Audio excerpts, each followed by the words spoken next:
I'm not the kind of guy who gets involved in office drama. I'm the quiet one. The man people forget is in the room until they need a signature, a log entry, or someone with enough discipline to keep the rules straight. That's probably why this whole thing happened to me, because everyone assumes the boring guy is also the blind one.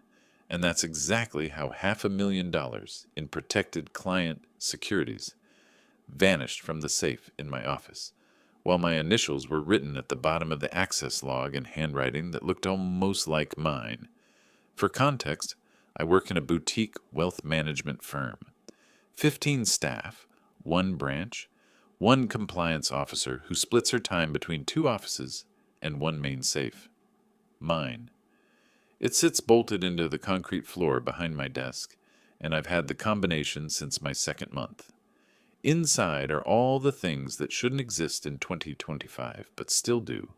Physical muni bond certificates, cashier's checks, restricted transfer forms, legacy securities that SEC rules say must be kept under dual control until converted. To most people, it's a metal box with old paper. To regulators, it's a nuclear device waiting to go off if mishandled. Only two people can open that safe, me and the branch manager, Arthur. Every time the door even moves, we log it. Date, time, purpose, signatures. Dual signatures if anything comes out. Surprise audits twice a year. Daily reconciliations. I built the routine because no one else could do it without messing something up. And frankly, I liked being trusted with something that mattered. Then came Melissa. She arrived from our downtown branch in early spring. Fast talker, bright smile, sharp outfits that didn't match her claimed salary. Operations associate, technically my junior, but ambitious enough for 3 people. She told everyone she was here to help modernize the workflow, which is corporate speak, for I want to be promoted by Q4. She was good with clients. She was even better at convincing the partners she was essential. At first, she hovered, asked innocent questions.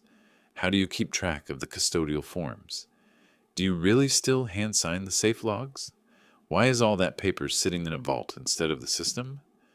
I kept my answers short, not rude, not warm, neutral. She didn't like that. She liked people who made her feel important. The problem was, in my job, the rules are more important than the people. 2 weeks in, Arthur pulled me aside with his usual half-apology smile. Let her watch you do the safe process, he said, just for coverage. She might need to step in someday. I said no at first. Not outright, just the softer version. It's a dual control function. She doesn't have clearance. He countered with something about cross-training and team flexibility.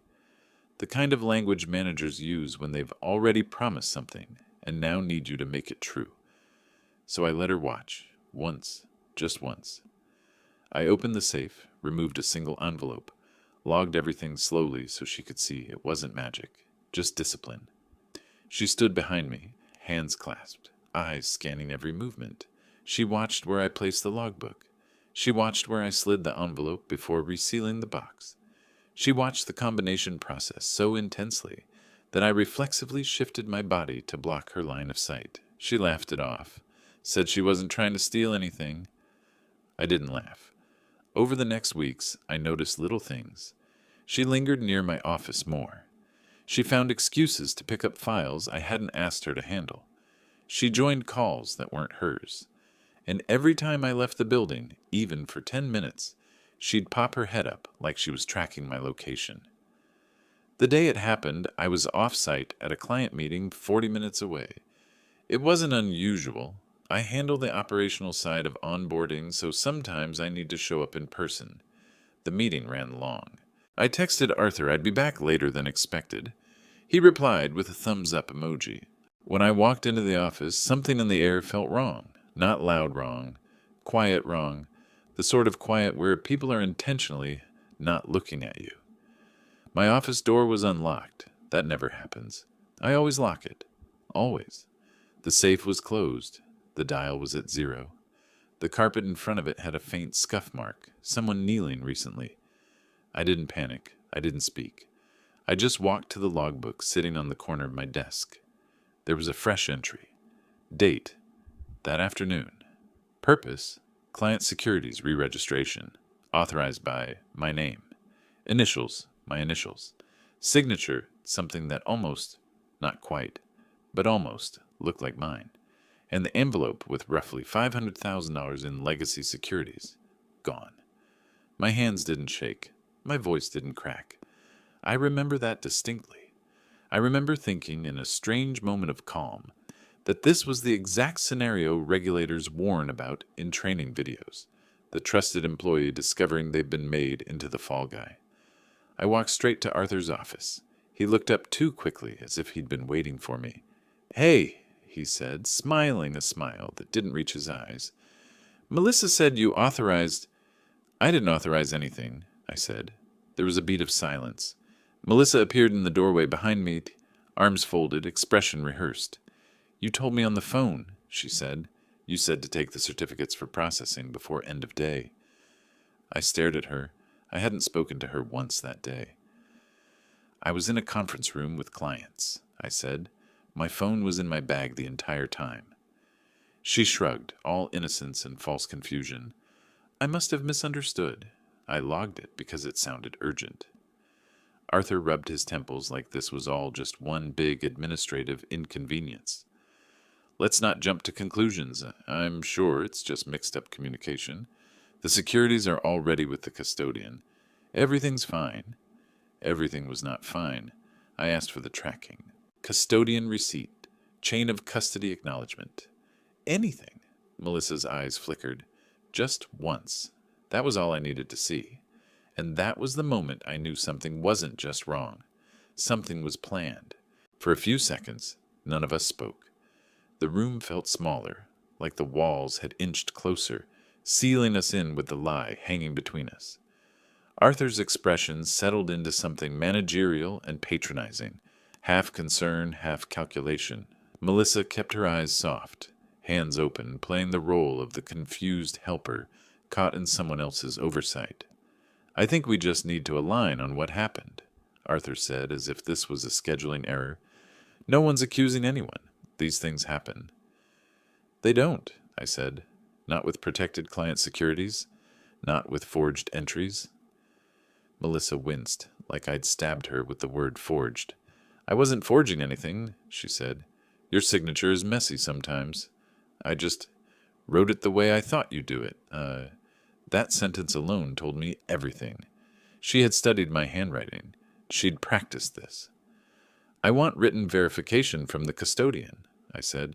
"Right now." Arthur exhaled sharply. "It's already been processed. The request went in this morning." "I didn't make any request." "Well," he said, "Melissa submitted it under your workflow. Maybe she clicked the wrong template. You train people fast. You know how overwhelming our system can be." "It wasn't overwhelming. It was slow, clunky, and required explicit two-step approval for anything involving the safe. Melissa couldn't have moved those securities without someone with authority giving her access. Someone like Arthur. He didn't realize I knew that." I stepped out of his office and walked to mine with deliberate calm. I closed the door, turned on the overhead lights, and sat at my desk. Then I pulled out my phone and started gathering proof. Not dramatic, not loud, just methodical survival. First, I checked my call history. No calls to or from the office during the time of the supposed verbal authorization. I screenshotted everything and emailed it to myself from a personal account, titled, "Receipts Do Not Delete." Then I opened the server logs for our internal system. I wasn't IT, but I had access to user activity timestamps for operational audits. Melissa had used her credentials to open the legacy securities processing workflow at 2:14 p.m. while I was still 9 miles away. She then switched to safekeeping transfer at 2:21 p.m., submitted documents at 2:26 p.m., and exported the confirmation sheet at 2:29 p.m. All of that without a single approval from me. I exported the logs into a PDF and emailed them to myself too. When I walked back out, Melissa was at her desk, typing furiously, jaw tight. She didn't look at me. That told me she already knew the walls were shifting, even if Arthur didn't. HR called me into a conference room 10 minutes later. The HR rep, Linda, looked like someone who didn't want to be involved. She smiled too wide, hands clasped too tight. "So," she said, "we just want to understand the miscommunication." There wasn't one. Well, Melissa said she thought. I don't care what she thought. I'm asking where the securities are. Linda blinked. Her script didn't cover this. "I'm sure they're safe," she said. "Everything is logged appropriately. Melissa mentioned you'd requested—" "I requested nothing." Her smile faltered. Arthur, sitting beside her, leaned forward. "Let's not escalate this unnecessarily. If we all agree it was a misunderstanding, compliance doesn't need to get involved." That was the moment my irritation hardened into something colder. Not anger, not fear, clarity. They didn't just want me to accept their story. They wanted me to sign off on it. They needed my cooperation to bury what had happened before the wrong people noticed. "I'm not signing anything," I said. "And compliance does need to get involved." Melissa spoke for the first time, voice trembling just enough to be believable. "I'm really sorry this is upsetting you. But if you make this bigger than it is, it could hurt everyone." Arthur said. I turned to her. "Where are the certificates?" Her mouth opened, closed, then reopened with a perfectly measured reply. "They're already with the custodian." "Show me the acknowledgement." She swallowed, hard. Arthur glared at her, quick, sharp, frustrated. Then he turned back to me with a reassuring tone that no longer hid the underlying threat. "Look," he said, "nobody wants a report filed. It's one envelope. We can fix it. Just don't go nuclear." I collected my folder, stood, and said nothing. When a man who has always been calm stops speaking, people notice. Linda straightened in her chair. Melissa's typing paused somewhere outside the glass wall. Even Arthur's expression flickered. Back in my office, I sat down, opened a blank email addressed to compliance, and began typing a concise, factual summary of exactly what had happened. Not emotional, not accusatory, just dates, times, signatures, and discrepancies that could be independently verified. Before I hit send, I forwarded myself one last set of files. The security camera metadata from the hallway outside my office, showing 2 entries during the time I was gone. 1. Melissa entering with her access badge. 2. Arthur entering minutes after, both of them leaving without anything in their hands, both of them turning left, the direction of the loading bay where couriers park. I pressed send. That was just the beginning, and I didn't know it yet, but the decision I made in that moment would cost both of them everything. When compliance finally emailed me back, it wasn't a polite, "We'll look into this." It was a calendar invite for a same-day video call with 2 people I'd never seen before, plus our regional compliance director. That alone told me everything. Something had already triggered alerts outside our branch. I joined the call from a small conference room. Door closed, laptop angled so the glass wall wouldn't reflect the screen. The compliance director, a woman named Karen Thomas, didn't waste time. "We need you to walk us through the safe activity log for today," she said. Her tone wasn't hostile, it was clinical, surgical. I uploaded a scanned copy of the forged page, zoomed in on the signature, and laid out the timeline. Facts only. No adjectives, no emotion. Karen listened without interrupting, but her eyes sharpened at each inconsistency. "Thank you," she finally said. "We'll need the CCTV files as well." "I've already pulled the metadata," I said. "Full files are on the server. IT can extract them." She nodded once. Then she said something that turned the air heavier. "The custodian contacted us this afternoon. They flagged an anomalous pledge on restricted securities, these securities.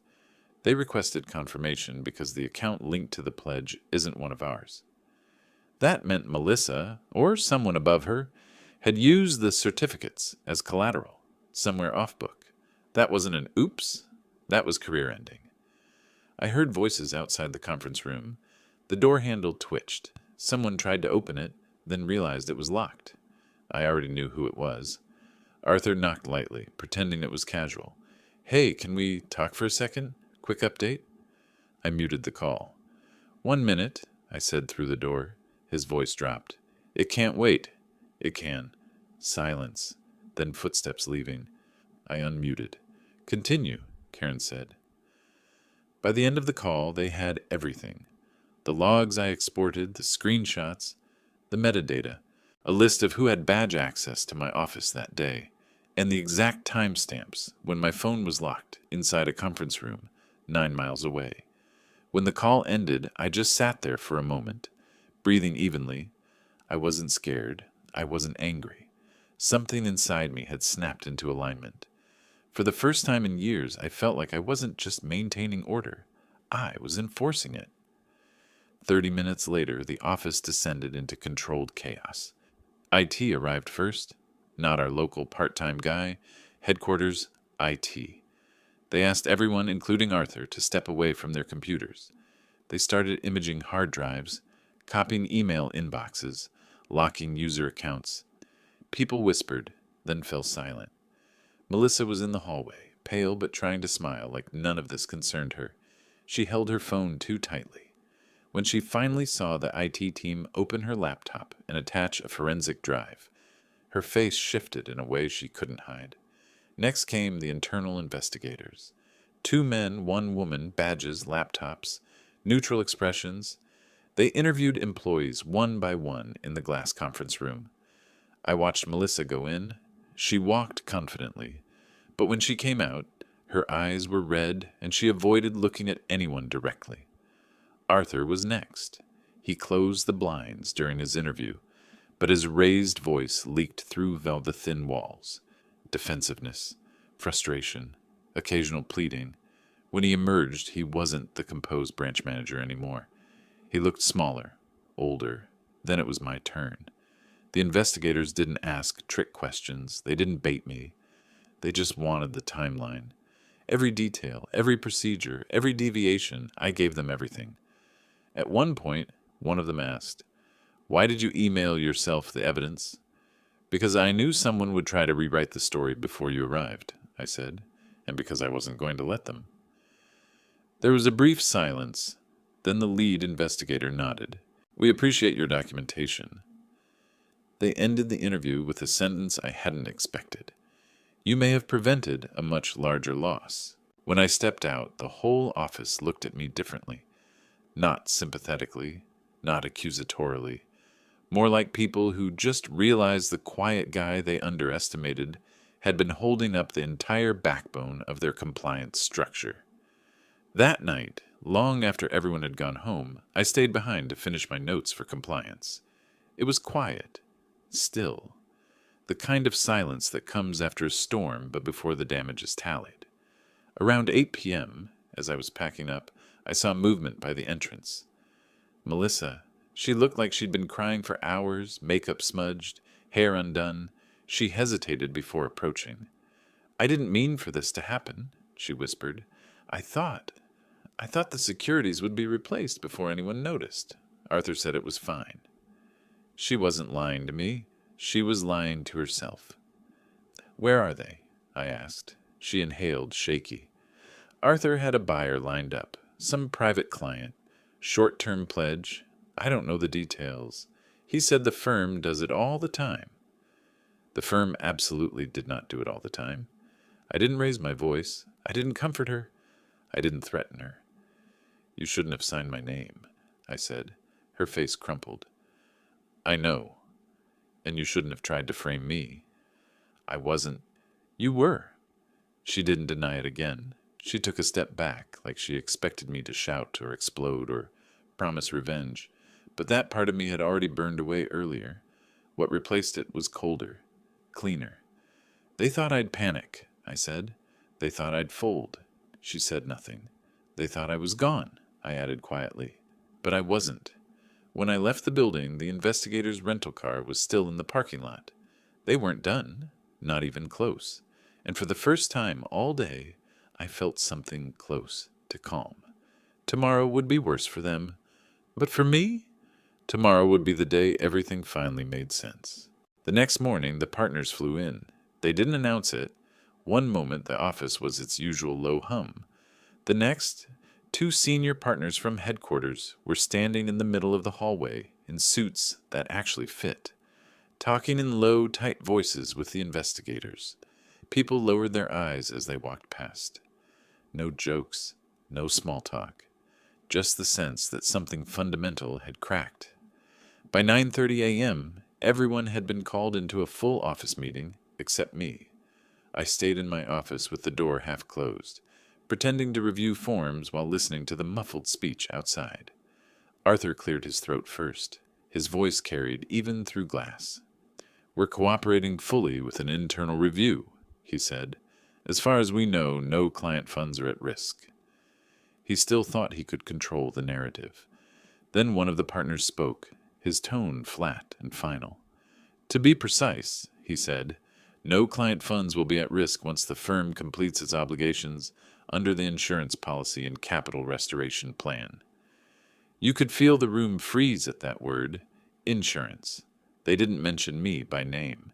They didn't mention Melissa.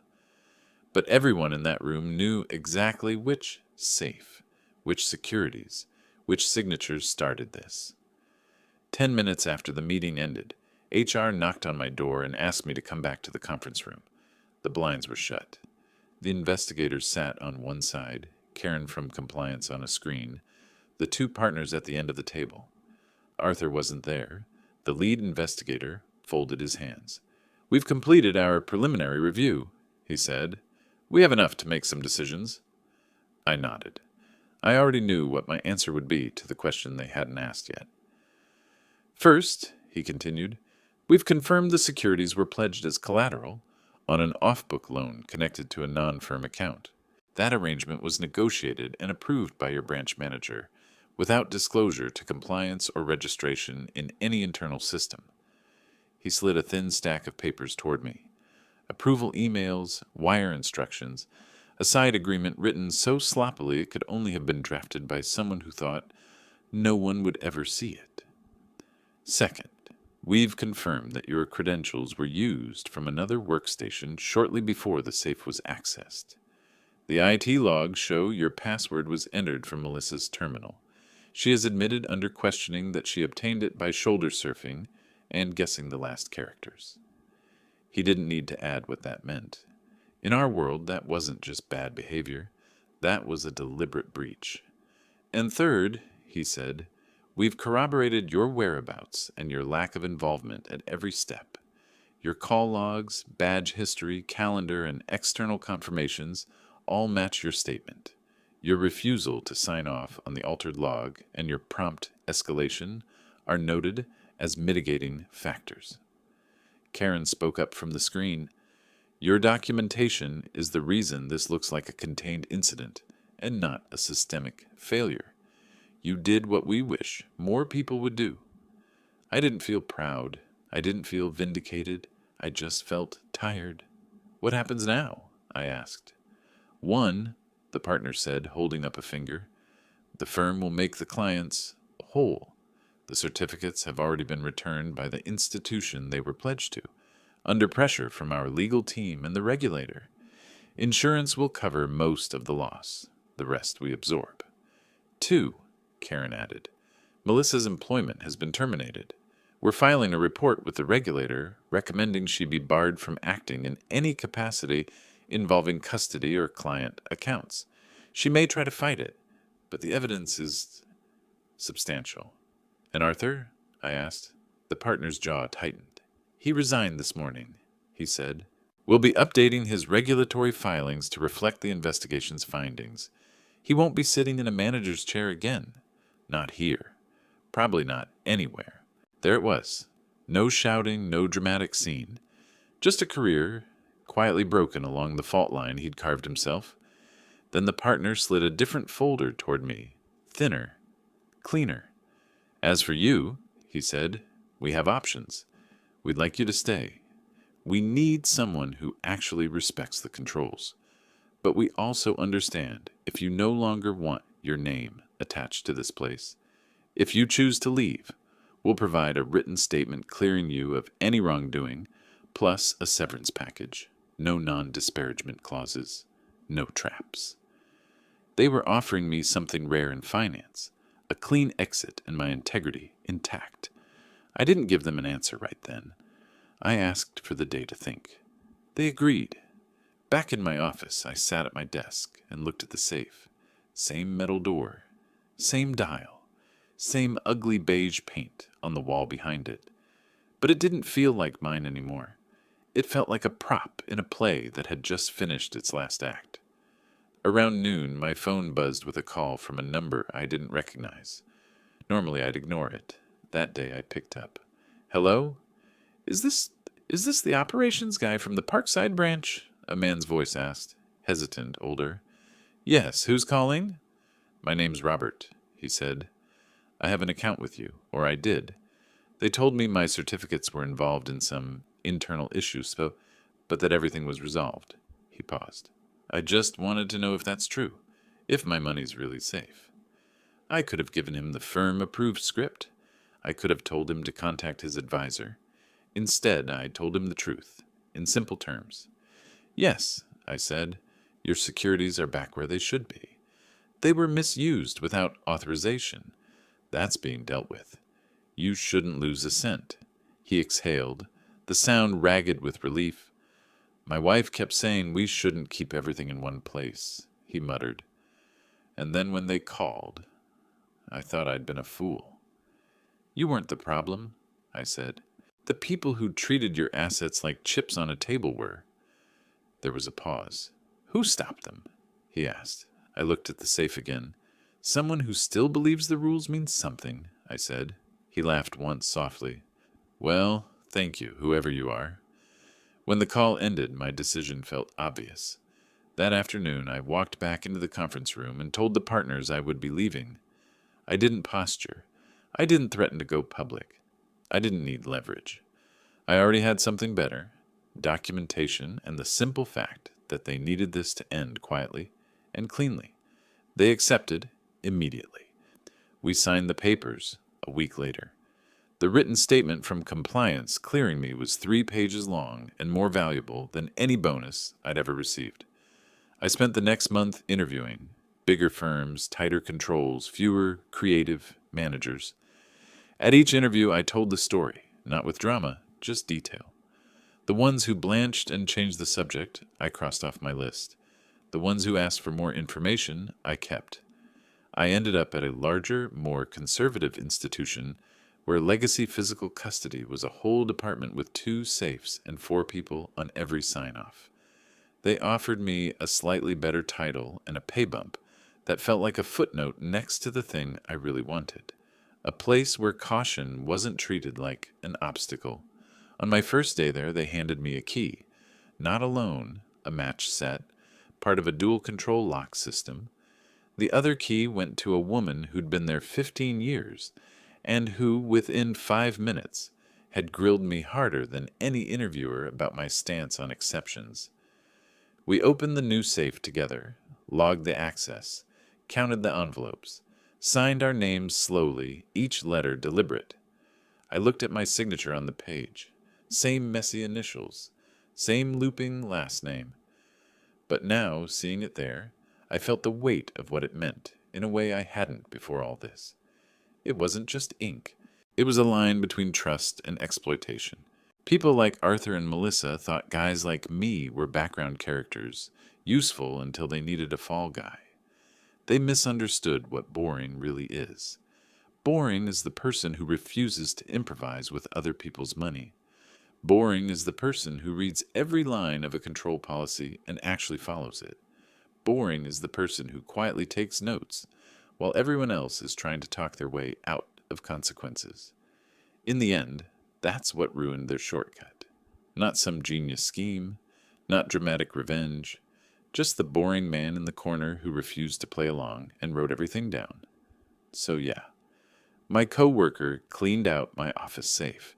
She moved $500,000 in protected client securities like they were her personal poker chips. My manager tried to make it my problem, and I let the rules do what they were designed to do. Now I lock a different safe in a different office, and when I spin the dial and sign my name, I know exactly how many people are sleeping better because the boring guy took his job personally.